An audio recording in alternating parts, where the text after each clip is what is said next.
সুপ্রভাত বন্ধুরা। এখন সময় হচ্ছে 5টা। আমি টিফিন বক্স গুছাচ্ছি, কারণ দেখেই বুঝতে পারছো কোথাও যাওয়ার জন্য তৈরি হচ্ছি। আর এখানে কেটে নিয়েছি আমি হচ্ছে পেঁপে আর ড্রাগন ফ্রুটস।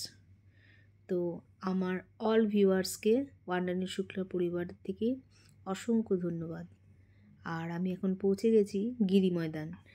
তো একটা ট্রেনে যাব, গিয়ে দেখছি তার আগে আরেকটা ট্রেন ঢুকছে। গিরি ময়দানটা ছোট্ট স্টেশন খড়গপুরে। তো সেই ট্রেনেই আমরা উঠে গেলাম। কিন্তু বাপরে এত ভিড় যে সকাল থেকেই যেন একটা বিপদ আমাদের পাশে থেকেই যাচ্ছে। সেই গাড়িটা 1 ঘন্টা লেটে গেল, মানে কিছুতেই আর একজনেরও পা রাখা যাবে না, এত মানুষ উঠেছে। খুব কষ্ট করেই আজকে রওনা দিলাম। তো প্যাটিস কিনে নিলাম, ভেজ প্যাটিস, হাওড়াতে নেমেই। তো তোমরা বুঝতেই পারছো ভিড়টা কীরকম। তারপরে একটা এসি বাস ধরে স্প্ল্যানেড যাব ধর্মতলায়। আমরা চলে গেলাম 31 গণেশচন্দ্র এভিনিউ। তো আসুসের সার্ভিস সেন্টারে একটা নতুন ল্যাপটপ বড়দা গিফট করেছে। 7 দিন পর থেকেই কিছু না কিছু একটা প্রবলেম আসছিল। আসলে যেখান থেকে আমরা কিনেছিলাম সেখানে ছেলেগুলো জানে না ওটাকে ঠিকমতো আপডেট করে দিতে, তাই জন্যই আমাদের সব প্রবলেমগুলো হচ্ছিল। তো আজকে ফাইনালি প্রবলেমগুলো সলভ করে আমরা নিচে নেমে এলাম 4 তলার উপরে। কিন্তু আমি সিঁড়ি দিয়ে নামলাম, লিফটে উঠলাম না। তোমরাও চেষ্টা করবে লিফটটাকে ছেড়ে দিয়ে সিঁড়িটা দিয়ে কাজ চালাতে। তো বাইরে বেরিয়ে এলাম। এবার দেখছি যে কোথায় বিল্ডিংটা দেখেছো, এই বিল্ডিংটা শেষ মাথায় উঠে আমি এইসব কাজ করে বেড়ালাম। তারপরে ভাবলাম ধর্মতলার ফুটে তো সবাই বাজার হাট করেন, যাই দেখি তো কিছু পাওয়া যায় নাকি। তো ছেলে বলছে না, আমার ঘরে চলো, তোমার এত শরীর খারাপ। সেখানে গিয়ে তো আরও দ্বিতীয় বিপত্তি। এমন ধর্মঘট ওখানে মিছিল শুরু হয়েছে যে সমস্ত গাড়ি ঘোড়া, এই দেখো ট্রাম সমস্ত বন্ধ, কিছুতেই ঘরে ফিরতে পারছি না। তো দীপ মানে আমার ছেলে, তো ও কিছু জিনিস ওই ধর্মতলার মার্কেটে ঘুরে ঘুরে কিনলাম আমরাও। একটা ঘড়ি কিনলো, ওর বিদেশি ঘড়ি থেকে সব ঘড়ি রয়েছে, ঘড়ির কালেকশান ও খুব পছন্দ করে, তো কিনে নিল।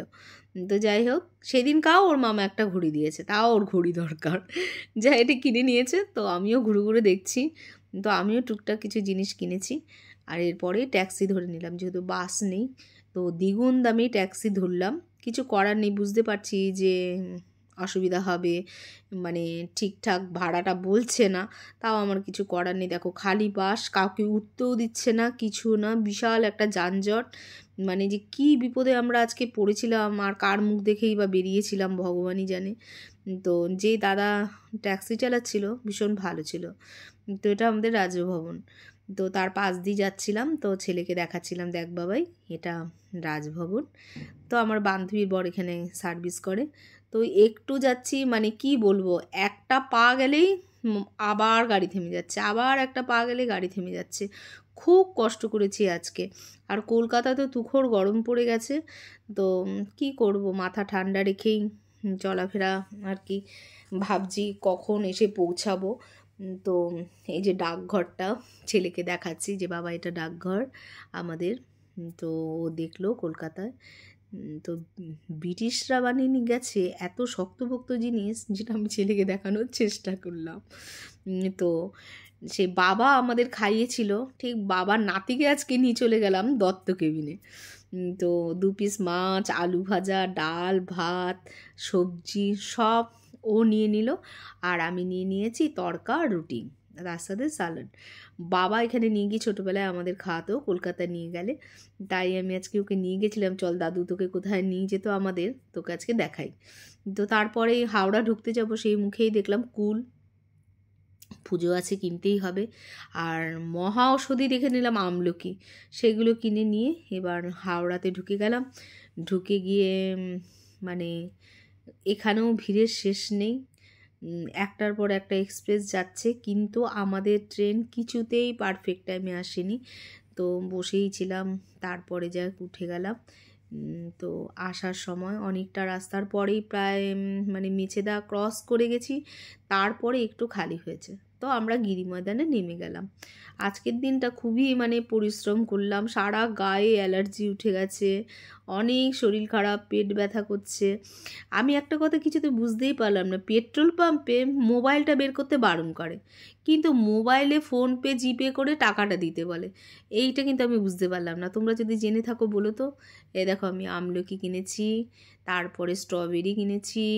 আমার খুব না ফল খেতে ভালো লাগে, ড্রাই ফ্রুট, ফল ভীষণ। সারাদিন তুমি কিছু না খেতে দাও, ওটা খেতে দিলেই হবে।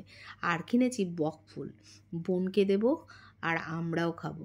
তো দাস রান্না করে রেখেছে আলু সিদ্ধ, ডিম সিদ্ধ, ঘি ভাত। তো তিনজনেরই বেড়ে নিয়েছি, দিয়ে খেয়ে নেবো এখন। শুভরাত্রি, সাবধানে থাকবেন।